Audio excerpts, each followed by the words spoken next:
তোমার আমার সামনে আজরাইল এসে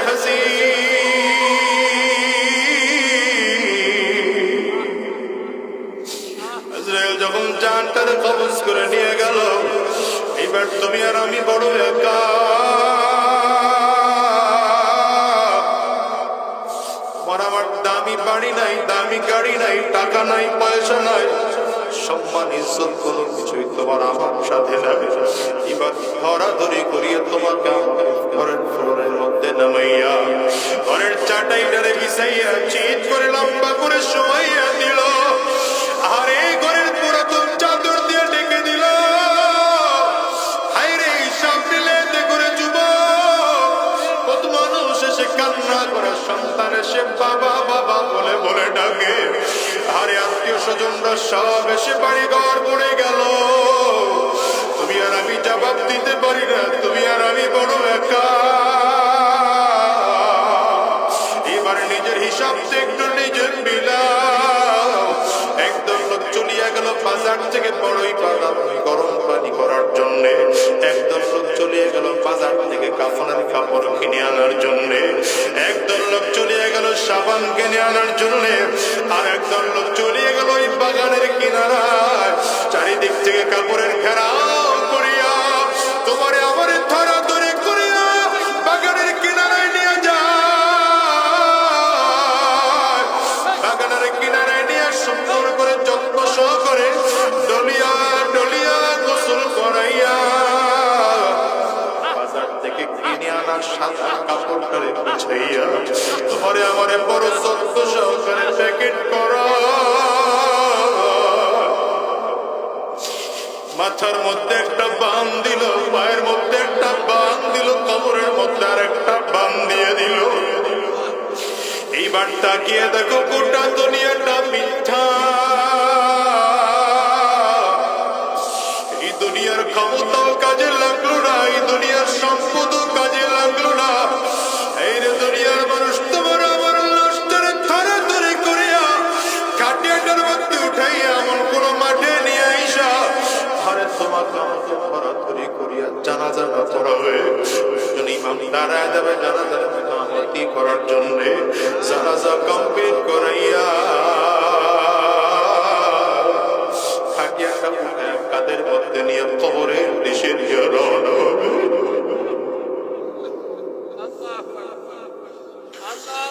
কবরের পাশে লাশটারে রাখিয়া তোমার আমার লাশটা কবরে নামানোর জন্য তিনটা লোক কবরের মধ্যে নেমে যাবে।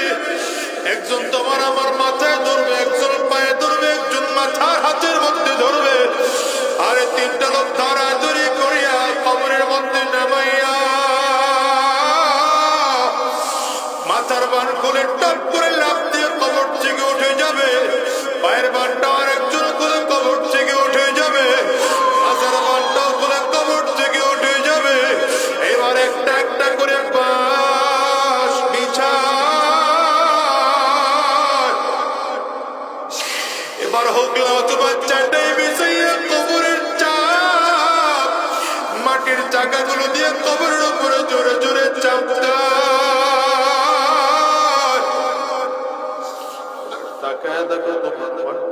মাটি বাবাও মাটি সামনেও মাটি উপরেও মাটি নিচেও মাটি,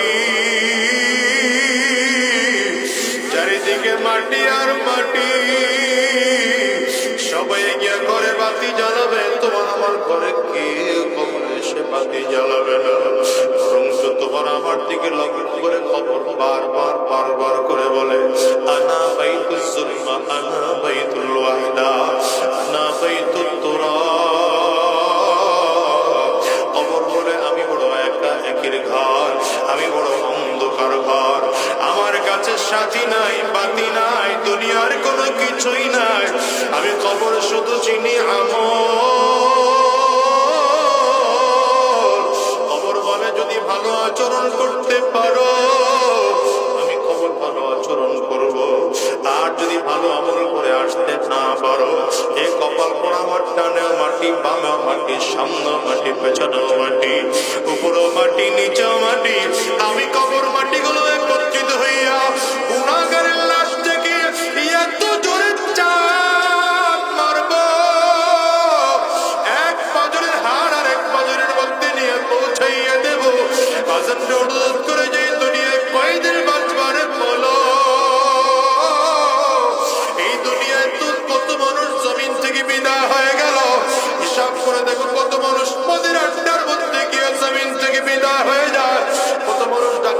থেকে জমিন থেকে বিদায় হয়ে যায়।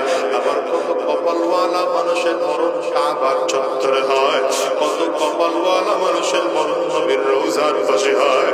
আর তোমার আমার মরণ জানি কেমন হয়। ওই কবর তো বড় ভয়ঙ্কর। রাহমাতুল লিল আলামিন বলেন, আল কবর রাউযাতুম মিন রিয়াজিল জান্নাহ আও হুফরাতুম মিন হুফারিন নার। কবরটা কারো জন্য জান্নাতের টুকরা হবে, আবার কবর কারো জন্য জাহান্নামের গর্ত হবে। তোমার আমার কবর যেন কেমন হয়। কত কবরে আগুন দেখা যায়, কত কবরে ধোঁয়া দেখা যায়, আবার কত কবরের মধ্যে লাশ তাজা পাওয়া যায়। ওই কুড়িগ্রাম দিয়ে দেখো গুনগুনশীল লাশ 23 বছর পরে কবর থেকে উঠানো হয়েছে, 27 বছর পরে কবর থেকে উঠানো হয়েছে। তার লাশের দিকে তাকিয়ে দেখো, লাশটা এত তাজা, হয় যেন কাফনের কাপড়টা পর্যন্ত পুরনো হয় নাই। ও বাজান, দুনিয়ায় কয়দিন বাঁচবা বলো? আজ আছে, আগামীকালকে থাকবো, এমন কোনো গ্যারান্টি নাই। আজকের এই ময়দানটাকে জীবনের শেষ ময়দান মনে করে, আজকের এই মাহফিলটাকে জীবনের শেষ মাহফিল মনে করে, আজকের এই রাত জীবনের শেষ রাত মনে করে আমার মালিকের কাছে ওয়াদা করে যাও আর বলো, আল্লাহ, যতদিন এই দুনিয়ার মধ্যে বেঁচে থাকবো আর হারাম রাস্তায় কদম বাড়াবো না, আর শয়তানি রাস্তায় কদম বাড়াবো না, আর গুনাহের পথে চলবো না, আর শয়তানি রাস্তায় কদম বাড়াবো না। আল্লাহ কারা কারা ওয়াদা করতে তৈয়ার? দুইটা হাত উঁচা করে আমার একটু দেখা, আওয়াজ দিয়ে চিৎকার করে জোরে ডাকো, আল্লাহ। চোখে যদি পানি না সে কান্নার বান ধরে আমার মালিকের ডাকতে আর ভাবে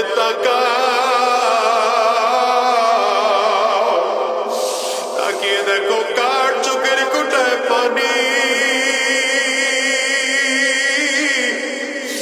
ওই মানুষটার দিকে তাকিয়ে নিজের নিজে ধিক্কার মারো, আর চোখের পানি ফেলাই আমার মালিকের ডাকো, আল্লাহ।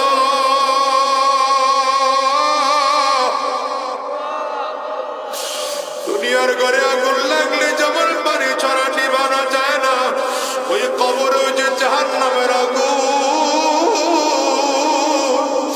ওটাও কিন্তু চোখের পানি ছাড়া নিভানো যাবে না। চোখের পানি ফেলাই আমার মালিকের চিৎকার করে জোরে ডাকো, আল্লাহ।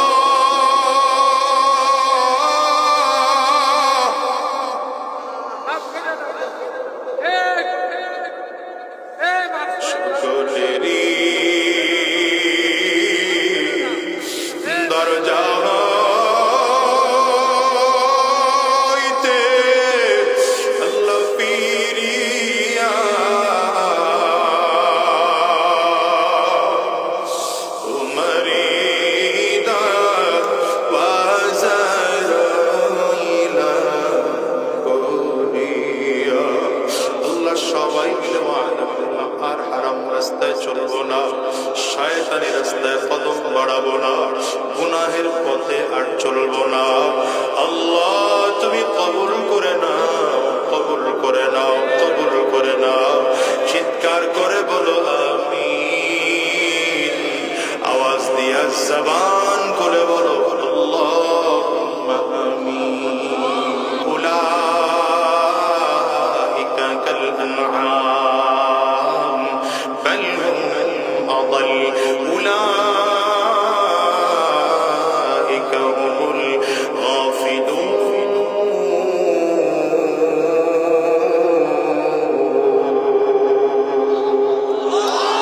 বান্দা, তোমার মধ্যে রাগ আছে, কিন্তু আর রাগকে আকল দিয়ে নিয়ন্ত্রণ করেছো। হিংসা আছে, কিন্তু হিংসা আকল দিয়ে নিয়ন্ত্রণ করেছো। লোভ আছে, যদি লোভটাকে আকল দিয়ে নিয়ন্ত্রণ করেছো তাইলে ভালো। আর যদি করতে না পারো, তবে তোমার অবস্থা হলো দুনিয়ার যত জন্তু, ভেড়া, শিয়াল, শুয়োর, তার চেয়েও তোমার অবস্থা খারাপ। এই দামি হওয়ার জন্য আল্লাহ তাআলা আপনার আমার মধ্যে আকল দিয়ে পাঠাইলেন। আবার আকলটাকে পরিচালনা করার জন্য আল্লাহ তাআলা কোরআনুল কারীম দিলেন। নামাজ করে বলেন শুধু কোরআন বোঝার জন্য। আবার আল্লাহ তাআলা নবী মুহাম্মদুর রাসূলুল্লাহ সাল্লাল্লাহু আলাইহি ওয়াসাল্লামকে আল্লাহ তাআলা পাঠাইলেন। ও মুসলমান, যদি দামি হতে চাও তাইলে এক নম্বর নিজের আকল দিয়ে, নিজের বিবেক দিয়ে গুনাহ থেকে বেঁচে থাকো। নিজের আকলটাকে পরিচালনা করার জন্য এবার কোরআনুল কারীমকে সহযোগিতা গ্রহণ করো। কোরআন যদি না বুঝো তাইলে আল্লাহ তাআলা বলেন এবার নবীর কাছ থেকে কোরআন জেনে নাও। আমার নবীকে জমিনে পাঠিয়েছি কোরআন তোমাদেরকে বোঝানোর জন্য। নবীজি নিজে বলেন বুইসতু লিউতাম্মিমা মাকারিমাল আখলাক বুইসতু মুআল্লিমা। আমাকে গোটা জাতির উস্তাদ বানিয়ে জমিনে পাঠানো হয়েছে। আমাকে উত্তম চরিত্র জমিনের মধ্যে পরিপূর্ণ করে দেওয়ার জন্য জমিনে পাঠানো হয়েছে। দেখেন তো মুসলমান, নবীর সাহাবায়ে কেরাম রিদওয়ানুল্লাহি তাআলা আলাইহিম আজমাইন যারা জন্মসূত্রে ছিলেন জাহান্নামের আসামি, এই মানুষগুলো নবীজির হাতে হাত দিয়ে কালিমা পড়ে মুসলমান হয়ে এমন দাবি হয়ে গেলেন সাহাবায়ে কেরাম, এরা দুনিয়ায় থাকা অবস্থায় জান্নাতের সার্টিফিকেট পেয়ে গেলেন। সাহাবায়ে কেরাম একজন নয়, দুইজন নয়, এক এক করে করে 10 জন সাহাবীকে নবীজি নিজের জীবদ্দশায় জান্নাতের সার্টিফিকেট দিয়েছে। অথচ সাহাবায়ে কেরামদের অবস্থার দিকে তাকান, দুনিয়ার হালাত তাদের এমন ছিল, পোশাক খুব ভালো না। দ্বীনের পথে চলার কারণে আবু বকর সিদ্দিক রাদিয়াল্লাহু আনহু দামি পোশাক পর্যন্ত পড়তে পারেন নাই। আবু বকর সিদ্দিক রাদিয়াল্লাহু আনহু মাঝে মাঝে চালার চট পড়ে পড়ে চলতেন। জিবরিল আমিনের কাছে একবার নবী আলাইহিস সালামের কাছে জিবরিল আমিন আসছে। আল্লাহর নবী তাকায় দেখেন জিবরিলের মাথার পাগড়িটা ছালার চটের পাগড়ি, জুব্বাটা পর্যন্ত ছালার চটের জুব্বা। জিবরিল আমিন এসে নবীকে ডাকলেন, পয়গম্বর আপনার আবু বকরকে একটু সালাম জানান না। আবু বকর সিদ্দিক রাদিয়াল্লাহু আনহুকে সালাম জানাইলেন। নবী আমার আবু বকর সিদ্দিক এসে আমার নবী এক পাশে দাঁড়িয়ে গেলেন, আরেক পাশে জিবরিল আমিন দাঁড়ানো আছেন। নবী আমার তাকিয়ে দেখেন জিবরিল আমিনের মাথার পাগড়িটাও যেমন করে ছালার চটের বাঁধা, আবু বকর সিদ্দিক রাদিয়াল্লাহু আনহুর মাথার পাগড়িটাও তেমন করে ছালার চটের বাঁধা। রাহমাতুল লিল আলামিন তাকিয়ে দেখেন জিবরিল আমিনের মাথার পাগড়ির পরে জুব্বাটা যেমন করে ছালার চটের জুব্বা, আবু বকর সিদ্দিক রাদিয়াল্লাহু আনহু তেমন করে ছালার চটের জুব্বা। একবার আবু বকর সিদ্দিকের দিকে তাকায়, একবার জিবরিল আমিনের দিকে তাকায়, আবার জিবরিল আমিনের দিকে তাকায়, আবার আবু বকর সিদ্দিক রাদিয়াল্লাহু আনহুর দিকে তাকায়। একেবারে জিবরাইল তুমি কি জিবরিলের পোশাক পরেছো না জিবরিল তোমার পোশাক পরেছে? আবু বকর তোমার পোশাক পরেছে না তুমি আবু বকরের পোশাক পরেছো? জিবরিল আমিন বলেন পয়গম্বর আমার পোশাক কেন আবু বকর পরবে? আমার পোশাক নয়, বরঞ্চ আমি জিবরাইল আবু বকরের পোশাক পরেছি। আজকে শুধু আমি জিবরাইল নয়, আসমানের সব ফেরেশতারা আজকে খুশি হইয়া আবু বকর সিদ্দিকের পোশাক পরেছে। রাহমাতুল লিল আলামিন আবু বকর সিদ্দিক রাদিয়াল্লাহু আনহু দিকে তাকিয়ে আছে। নবীজির চোখ দিয়ে টপ টপ করে পানি পড়তে আরম্ভ হয়। এই আবু বকর তো সেই আবু বকর যে আবু বকর মক্কার বাজারের সবচেয়ে দামি কাপড় দিয়ে জামা বানাইতেন। এই আবু বকর সিদ্দিক তো সেই আবু বকর যে আবু বকর সিদ্দিক রাদিয়াল্লাহু আনহু মক্কার বাজারের সবচেয়ে বড় ব্যবসায়ী ছিলেন। আজকের সেই আবু বকর সিদ্দিক রাদিয়াল্লাহু আনহু সম্পদ ত্যাগ করে এমন করি ছালার চট দিয়ে জামা বানাই আবু বকর সিদ্দিক রাদিয়াল্লাহু আনহু বলেন রাহমাতুল লিল আলামিন আবু বকর সিদ্দিক রাদিয়াল্লাহু আনহুর দিকে তাকিয়ে তাকিয়ে চোখের পানিগুলো ফেলে ফেলে কান্না করতেছে। আর ডাকতে আবু বকর কেন তোমার হালাত এমন হলো? আবু বকর সিদ্দিক বলেন পয়গম্বর আমার কাছে দুনিয়ার মধ্যে 3টা জিনিস সব থেকে প্রিয়। এর মধ্যে 1 নম্বর আন-নাজরু ইলা ওয়াজহি রাসূলিল্লাহ, আপনার সুন্দর চেহারার দিকে তাকিয়ে থাকা আমার কাছে বড় প্রিয়।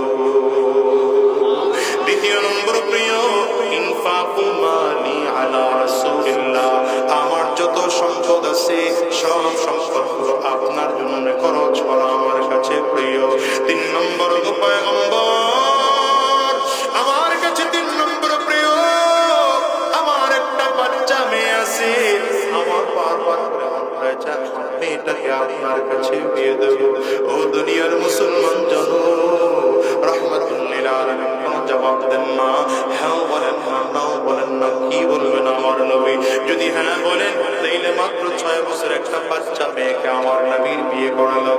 আবার যদি ডাইরেক্ট না বলেন তাইলে আবু বকর সিদ্দিক রাদিয়াল্লাহু আনহুর মতো প্রিয় মানুষটা কষ্ট পেয়ে যায়।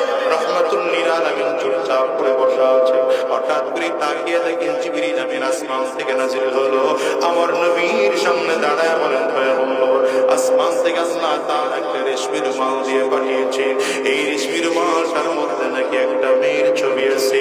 আমার আল্লাহ বলেছে এই মেয়েটাকে যদি পছন্দ হয়, এই মেয়েটার বিয়ের প্রস্তাব আমার আল্লাহ নিজে দিয়া জিবরিলকে পাঠাইছে। আল্লাহ পয়গম্বর রেশমি রুমাল ছবিটা আবু বকর সিদ্দিকের সামনে আবু বকর তাকায় দেখো তুমি ছবিটা কার মেয়ের ছবি বলো তো? আবু বকর সিদ্দিক রাদিয়াল্লাহু আনহু বললেন পয়গম্বর আল্লাহর রাসূল, এই ছবিটাই তো আমার মেয়ের ছবি। নবী আমার ডাক দেয়, আবু বকর এইবার তোমার মেয়েটা ছোট না বড়, ভালো না মন্দ, সুন্দর না অসুন্দর দেখার কোনো প্রয়োজন নাই, আমি নবী বিয়ে করার জন্য তৈয়ার। এই আবু বকর সিদ্দিক রাদিয়াল্লাহু আনহু মক্কার বাজারে সবচেয়ে দামি কাপড় দেয়া আবু বকর সিদ্দিক জামা বানাইতেন। আবু বকর সিদ্দিক রাদিয়াল্লাহু আনহু মক্কার বাজারের সব থেকে বড় ব্যবসায়ী ছিলেন। আজকে সম্পদগুলো সব কেন শেষ হয়ে গেল? তোমার আমার নবী সাল্লাল্লাহু আলাইহির কথায় চলার কারণে হারাম সম্পদগুলো ছেড়ে দিয়েছে, নিজের সম্পদগুলো সব আল্লাহর রাস্তায় দান করে করে করে করে গরিব হয়ে গেলেন। কিন্তু গরিব হতে পারে, আল্লাহর কাছে আবু বকরের দাম আছে না নাই? চিল্লায় জোরে বল। নবী আমার ডাক দেয়, জিবরাইল কেন আমার কাছে আজকে এসেছো? আর এসে কেনই বা আবু বকরকে সালাম জানাইতে বলো? আবু বকর সিদ্দিক রাদিয়াল্লাহু আনহু বললেন, পয়গম্বর উনি আপনার কাছে আসি, কোনো ওহী আপনার কাছে নিয়ে আসি, অথবা কোরআনের কোনো আয়াত নিয়ে আসি, হাদিসের কোনো একটা অংশ আপনার কাছে নিয়ে আসি। আজকে আপনার কাছে কোনো ওহী নিয়ে আসি নাই, আল্লাহ পাকের পক্ষ থেকে সালাম আবু বকরকে পৌঁছে দেওয়ার জন্য জমিনে আসছি। এই আবু বকর সিদ্দিক রাদিয়াল্লাহু আনহু তো একজন জাহান্নামের আসামি ছিলেন। আজকের তার এত কেন দাম? একটাই মাত্র কারণ, নিজের আকলটাকে দিয়া, বিবেকটাকে দিয়া গুনাহের কাজের মধ্যে লিপ্ত হন নাই, বরং নিজের আকলটা কোরআন অনুযায়ী চালাইছে। কোরআনের যেই জায়গা বুঝেন নাই, নবীর কাছ থেকে সেই জায়গাগুলো বুঝে নিয়েছে। এই জন্য আবু বকর সিদ্দিক রাদিয়াল্লাহু আনহু দাম বেড়ে গেল।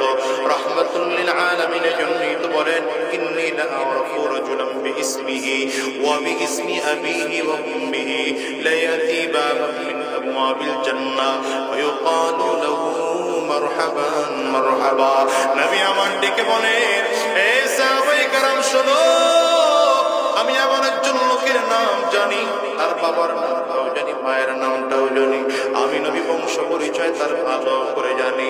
এই লোকটা যখন কিয়ামতের ময়দানে জান্নাতের গেট দিয়ে ঢুকতে থাকবে, জান্নাতি ফেরেশতারা আমন্ত্রণ নিমন্ত্রণ জানানোর জন্য দুই দিক দিয়ে লাল গালিচা বিছাইয়া কাতার করে দাঁড়িয়ে যাবে। আল্লাহর বান্দা যখন ঢুকতে থাকবে, ফেরেশতারা মারহাবা মারহাবা বলে নিমন্ত্রণ জানাবে। সাহাবায়ে কেরাম ডেকে বলেন, পয়গম্বর এমন দামি মানুষটাকে আমরা একটু তার নাম জানতে চাই। নবী আমার ডেকে বললেন, নামটা জানতে চাও? তাইলে জেনে নাও, লোকটার কেউ নয়, লোকটা আমার সাহাবী আবু বকর। ফজরের নামাজের পরে রাহমাতুল লিল আলামিন একবার ডেকে বলেন, সাহাবায়ে কেরাম ইন্নী রাআইতু কসরান ফি নাওমি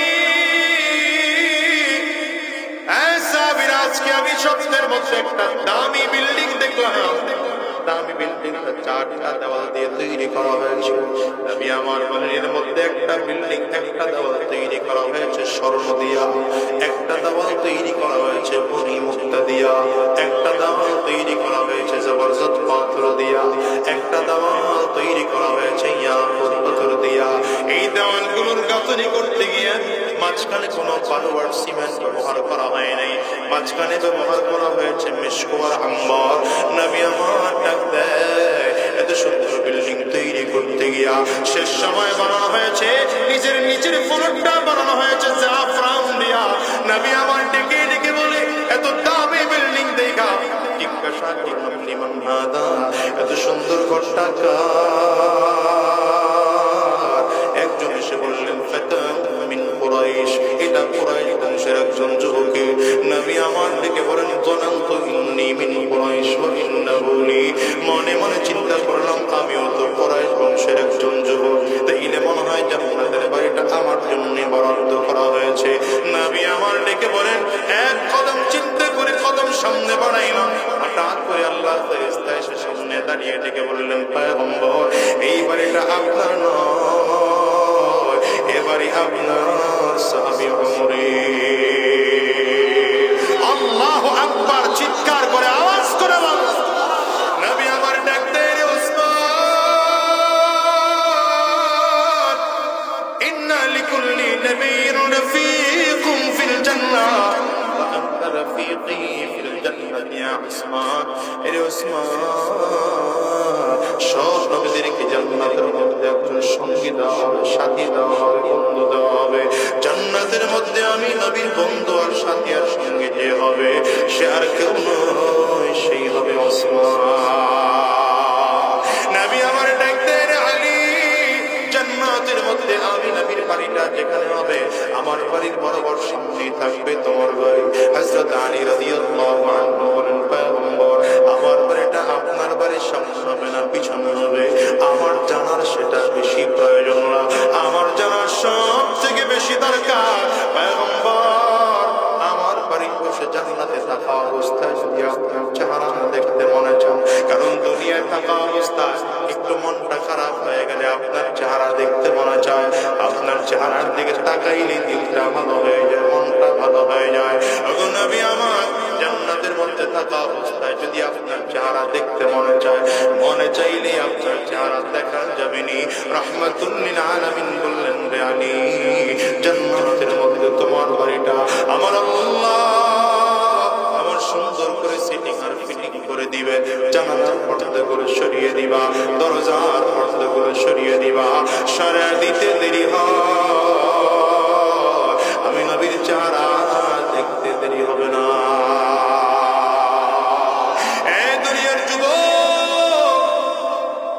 আকল তো সাহাবায়ে কেরামদের ছিল, তোমার আমারও তো আকল আছে, কিন্তু সাহাবায়ে কেরাম এই আকলটাকে কোরআনের পথে পরিচালনা করিয়া নিজের জীবনটাকে এত দামি জীবন বানায় ফেলাইছে যে দুনিয়াতে থাকা অবস্থায় একজন দুইজন নয় 10 জন সাহাবীকে নবী জান্নাতের সার্টিফিকেট দিলেন। শুধু তাই নয়, আমার তোমার নবী রাহমাতুল লিল আলামিন আল্লাহ তাআলা পয়গম্বরকে জানায় দেন পয়গম্বর উহুদের ময়দানে যে সকল সাহাবায়ে কেরাম উপস্থিত হয়েছিলেন আমি আল্লাহ এদের জিন্দেগীর গুনাহগুলো মাফ করে দিলাম। উহুদের ময়দানে যে সকল সাহাবায়ে কেরাম উপস্থিত হয়েছিলেন আমি আল্লাহ এদের জিন্দেগীর গুনাহগুলো মাফ করে দিলাম। খন্দকের ময়দানে যে সকল সাহাবায়ে কেরাম উপস্থিত হয়েছিলেন আমি আল্লাহ তাআলা এদের জিন্দেগীর গুনাহগুলো মাফ করে দিলাম। ও দুনিয়ার মুসলমানেরা, এইজন্য আকল আছে কিন্তু সাবধান, এই আকলটাকে কুরআন ও সুন্নাহ অনুযায়ী চালাইতে হবে। মন চাহি জিন্দেগি চালানো যাবে না, শয়তানের ধোঁকায় পড়ে পড়ে নিজের আকলটাকে নষ্ট করে দেওয়া যাবে না। আকলটাকে কুরআন অনুযায়ী চালাও, সুন্নাহ অনুযায়ী নিজের আকলটাকে চালাও। শুধু তাই নয়, কোরআন যদি না বুঝো নবীর কাছ থেকে বুঝতে পারো, বলবা হুজুর এখন তো নবী নাই তো কার কাছ থেকে বুঝবো? নবী যখন ছিলেন না সাহাবায়ে কেরাম গোটা সমাজকে কোরআন বুঝিয়েছেন, সাহাবায়ে কেরাম জমিন থেকে বিদায় তাবিঈন গোটা সমাজকে কোরআন বুঝিয়েছে, তাবিঈনরাও জমিন থেকে বিদায় বিদায়, তবে তাবিন গোটা সমাজকে কোরআন বুঝিয়েছে, তারাও জমিন থেকে বিদায়। আস্তে আস্তে আইম্মে মুজতাহিদিন ছিলেন, এরপরে উলামায়ে মুতাকাদ্দিমিন ছিলেন, উলামায়ে মুতাআখিরিন ছিলেন। এমন একটা যুগ ছিল, এই যুগের মানুষদেরকে কোরআন ও সুন্নাহর কথা বলে বলে শোনাইতেন। হাফিজ হুজুর রাহমাতুল্লাহি আলাইহি, সদর সাহেব হুজুর রাহমাতুল্লাহি আলাইহি, যুগের পরিবর্তনে আল্লাহর বান্দারা জমিন থেকে বিদায় হয়ে গেলেন। এমন একটা যুগ ছিল রে যুবক, যেই যুগে সাহেবুল ইসলাম আজিজুল হক রাহমাতুল্লাহি আলাইহি এদেশের মানুষকে কোরআন ও সুন্নাহর কথাগুলো বলে বলে শোনাইতেন। ফজলুল হক আমিনী রাহমাতুল্লাহি আলাইহি এদেশের মানুষকে দ্বীনের কথাগুলো বলে বলে শোনাইতেন। কুতুবুল আলম কালো মানিক সৈয়দ ফজলুল করিম রাহমাতুল্লাহি আলাইহি এদেশের মানুষকে কোরআন ও সুন্নাহর কথাগুলো বলে বলে শোনাইতেন। আল্লাহর বান্দারা যুগের পরিবর্তনে জমিন থেকে বিদায় হয়ে চলে গেলেন। এমন একটা সময় ছিল মানুষকে দ্বীনের কথাগুলো বলে বলে শোনাইতেন। শায়খুল ইসলাম আল্লামা শাহ আহমদ শফি রাহমাতুল্লাহি আলাইহি এমন একটা যুগ ছিল মানুষকে দ্বীনের কথাগুলো বলে বলে শোনাইতেন। আল্লামা জুনাইদ বাবুলাবরী রাহমাতুল্লাহি আলাইহি আল্লাহর বান্দারা জমিন থেকে বিদায় হয়ে গেলেন। ওরে যুবক, এই যুগের যে উলামায়ে কেরাম আছেন, হাক্কানি উলামায়ে কেরাম তোমাদেরকে কোরআন বুঝাইতে চায়, সুন্নাহ বুঝাইতে চায়। সাবধান, পা দুইটা যদি আগে দাও, পায়ে হাত রেখে বলবো হারাম রাস্তায় চলিও না, শয়তানি রাস্তায় চলিও না, সুদের কারবার করিও না, ঘুষের কারবার করিও না, হারাম রাস্তায় কদম বাড়াও না। এই যুগের উলামায়ে কেরামরা তোমাদেরকে হাতে ধরে ধরে দ্বীনের পথে ডাকে, পায়ে ধরে ধরে দ্বীনের পথে ডাকে। এমন একটা সময় আসবে এই উলামায়ে কেরামত থাকবে না।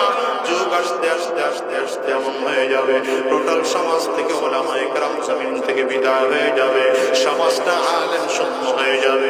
সেই দিন গোটা সমাজে আলেম থাকবে না, পুরো সমাজ পথহীন হয়ে যাবে রে যুবক। কয়দিন দুনিয়া থাকবা বলো, মন চাই জিন্দেগি কয়দিন চালাইবা বলো। আজ আছে আগামীকালকে দুনিয়া থাকবে এমন কোনো গ্যারান্টি নেই, আছে নাকি? হিসাব দিলে দেখো না, এই দুনিয়ায় তো আসার সিরিয়াল আছে, বাজার যাওয়ার কিন্তু কোনো সিরিয়াল নাই। এই দুনিয়া আগে দাদা আসে, তারপরে বাবা আসে, তারপরে সন্তান আসে। যাওয়ার সময় মনে হয় দাদা দুনিয়া থাকে না, জমিন থেকে বিদায় হয়। বাবা দুনিয়া থাকে, সন্তান জমিন থেকে বিদায় হয়। আপনার আমার ক্ষেত্রে এমন হতে পারে কি পারে না? একটু আওয়াজ করেছিলেন। এসব মিলাতে করে যুবক, এই মস্তিষ্কের মধ্যে খুঁজতে পাওয়া যাবে কত মানুষ যেন আছে মা হারাম, কত মানুষ যেন আছে বাবা হারাম। আমি আজাদির ঘরেও আমার মা জমিন থেকে বিদায় হয়ে গেল। আজকে 18টা বছর হয়ে গেল আমি আমার মা দেখা পাই না। 18টা বছর পর্যন্ত আমি একটা আপেল কিনে আমার মাকে খাওয়াবো, নিজের মায়ের জন্য একটা কাপড় কিনে নিয়ে মাকে উপহার দেবো পারি না।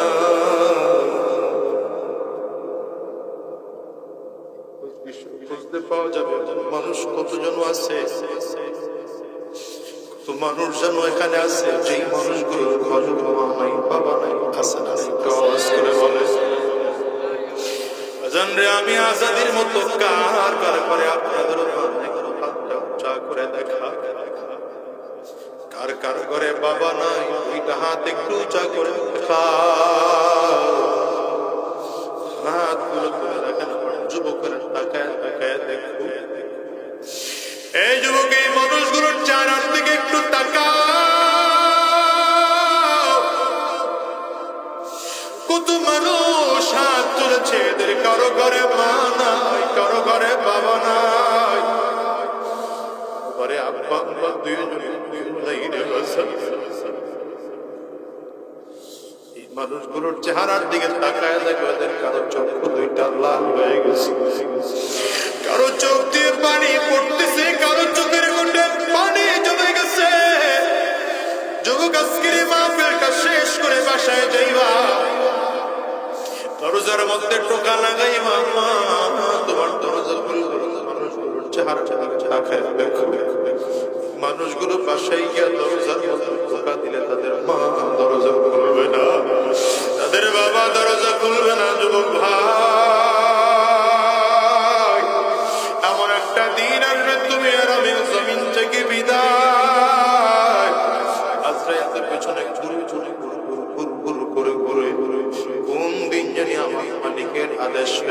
যায়, কোন দিন আজরাইল সামনে এসে দাঁড়িয়ে যায়। একটা বারের জন্য নিজের হিসাব নিজে মিলাও। গুনাহগারের সামনে যখন আজরাইল এসে দাঁড়িয়ে যাবে, গুনাহগার তাকিয়ে দেখবে আজরাইলের পা দুইটা জমিনে দেখা যায়, মাথাটা সাত আসমানের উপরে দেখা যায়। আজরাইলের এত ভয়ঙ্কর চেহারা। আজরাইল আলাইহিস সালাতু ওয়াস সালামের একটা পা পৃথিবীর পূর্ব প্রান্তে দেখা যায়, আর একটা হাত পৃথিবীর পশ্চিম প্রান্তে দেখা যায়। আজরাইল আলাইহিস সালাতু ওয়াস সালামের চক্ষু দুইটা উহুদ পাহাড়ের চেয়ে বড় মনে হয়। আজরাইল আলাইহিস সালাতু ওয়াস সালামের প্রত্যেকটা পশমের গোড়াল থেকে মনে হয় যেন আগুনের ফুলকি বের হয়। এই কলিজার টুকরা যুবক রে, বাজান রে, হাতগুলো চোখের পানিগুলো ফেলে চক্ষু দুইটা বন্ধ করে ফেল। মাথাটি নিচের দিকে দিয়া 2 মিনিটের জন্য একটু মুড়াল বাবায় চলে যাও, দেখো চোখ দিয়া পানি আসে কিনা, তিনটা নরম হয়ে মনে মনে এবার চিন্তা করো, তোমার আমার সামনে আজরাইল এসে হাজির।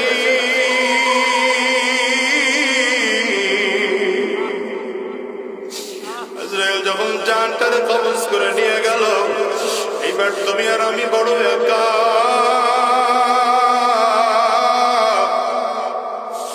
আমার দামি বাড়ি নাই, দামি গাড়ি নাই, টাকা নাই, পয়সা নাই, সম্মান ইজ্জত কোনো কিছুই তোমার আমার সাথে যাবে। এবার ধরাধরি করিয়ে তোমাকে ঘরের ফ্লোরের মধ্যে নামাইয়া ঘরের চাটাইটারে বিছাইয়া চিৎ করে লম্বা করে শোয়াইয়া দিল। আর এই ঘরের পুরাতন চাদর দিয়ে ঢেকে দিল। হায়রে হিসাব দিলে করে যুবক কত মানুষ এসে কান্না করে, সন্তান এসে বাবা বাবা বলে বলে ডাকে। আরে আত্মীয় স্বজনরা সব এসে বাড়ি ঘর পড়ে গেল, তুমি আর আমি জবাব দিতে পারি না, তুমি আর আমি বড় একা। এবার নিজের হিসাব একটু নিজের মিলাও।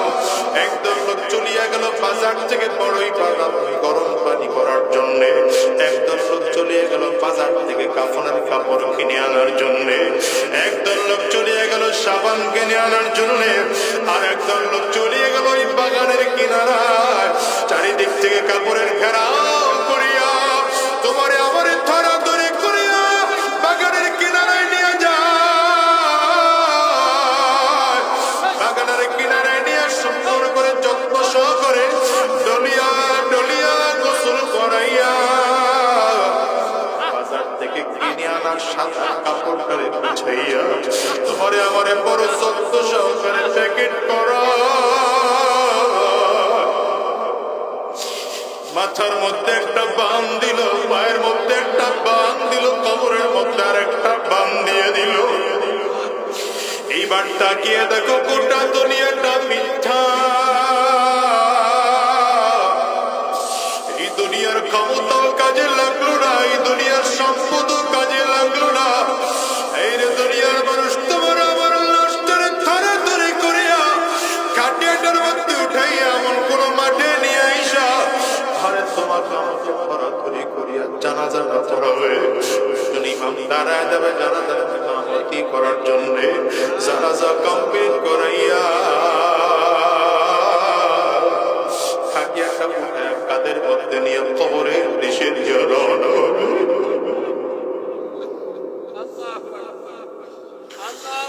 কবরের পাশে লাশটারে রাখিয়া তোমার আমার লাশটা কবরে নামানোর জন্য 3টা লোক কবরের মধ্যে নেমে যাবে।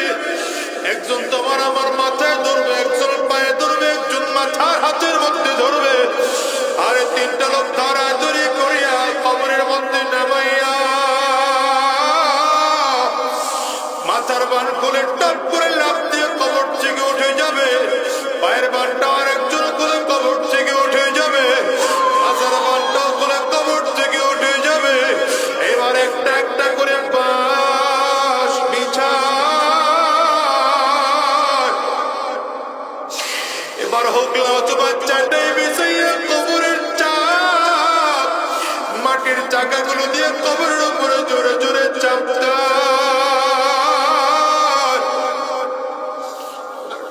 দেখো তোমার মাটি, বাবাও মাটি, সামনেও মাটি, উপরেও মাটি। মাটি নিচেও মাটি, চারিদিকে মাটি আর মাটি। সবাই গিয়ে ঘরে বাতি জ্বালাবে, তোমার আমার ঘরে কেউ কখনো এসে বাতি জ্বালাবে না, বরঞ্চ তোমার আমার দিকে লক্ষ্য করে খবর বারবার বারবার করে বলে, আনা বাইতুল যুলমা, আনা বাইতুল ওয়াহদা, আনা বাইতুত তুরাব। খবর বলে আমি বড় একা একের ঘর, আমি বড় অন্ধকার ঘর, আমার কাছে সাথী নাই, বাতি নাই, দুনিয়ার কোনো কিছুই নাই। আমি কবর শুধু চিনি আমল। কবর বলে যদি ভালো আচরণ করতে পারো, আমি কবর ভালো আচরণ করব। আর যদি ভালো আমল করে আসতে না পারো, এ কপাল পোড়া আমার ডানেও মাটি, বামেও মাটি, সামনেও মাটি, পেছনেও মাটি, উপরেও মাটি, নিচেও মাটি। আমি কবর মাটিগুলো একত্রিত হইয়া গুনাহগারের লাশ থেকে এত জোরে চাপ মারব, এক পাজরের হাড় আর এক পাজরের মধ্যে নিয়ে পৌঁছাইয়া দেব। বাজানকে অনুরোধ করে যে দুনিয়ায় কয়দিন বাঁচবারে বলো। এই দুনিয়ায় তো কত মানুষ জমিন থেকে বিদায় হয়ে গেল, হিসাব করে দেখো কত মানুষ মদের আড্ডার মধ্যে গিয়ে জমিন থেকে বিদায় হয়ে যায়, কত মানুষ ডাকাতি করতে গিয়ে জমিন থেকে বিদায় হয়ে যায়। আবার কত কপালওয়ালা মানুষের মরণ কাবার চত্বরে হয়, কত কপালওয়ালা মানুষের মরণ নবীর রওজার পাশে হয়। আর তোমার আমার বরং জানি কেমন হয়।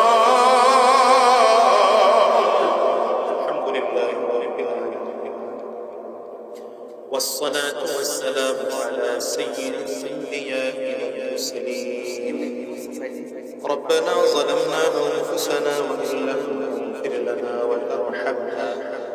وترحمنا لنكونن من الخاسرين. ربنا لا تزغ قلوبنا بعد إذ هديتنا وهب لنا من لدنك رحمة إنك أنت الوهاب. رب ارحمهما كما ربياني صغيرا. رب ارحمهما كما ربياني صغيرا. ربنا فاغفر لنا ذنوبنا وكفر عنا سيئاتنا وتوفنا مع الأبرار.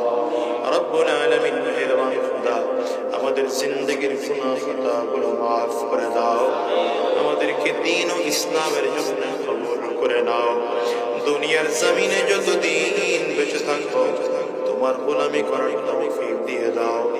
জমিন থেকে যখন বিদায় হয়ে যাব ঈমান নিয়ে যাওয়ার তৌফিক দিয়ে দিও। শয়তানের ধোঁকা থেকে আমাদেরকে হেফাজত করো। আয় আল্লাহ, সব রকম বিপদ থেকে আমাদেরকে হেফাজত করো। রব্বে করিম, বাংলাদেশকে ইসলামের দেশ বানিয়ে দাও। রব্বে করিম, কোরআনের দেশ বলে কবুল করে নাও। আয় আল্লাহ, এই মাদ্রাসাকেও তুমি কবুল করে নাও।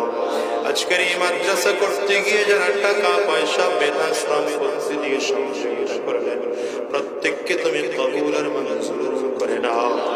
এই মাদ্রাসার আসাতিজায়ে কেরাম, তুলাবায়ে আযম, মুহিব্বিন, মুতাআল্লিকিন প্রত্যেককে তুমি কবুল করে নাও।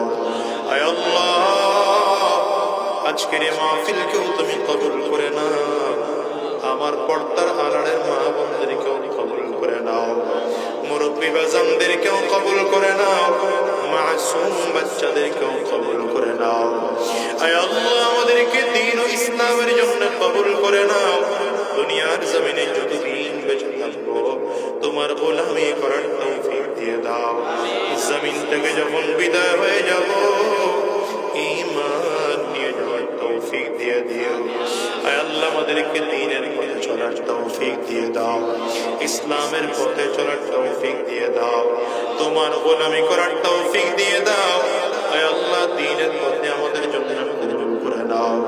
সুবহানা রাব্বিকা রাব্বিল ইজ্জাতি আম্মা ইয়াসিফুন ওয়া সালামুন আলাল মুরসালিন ওয়াল হামদু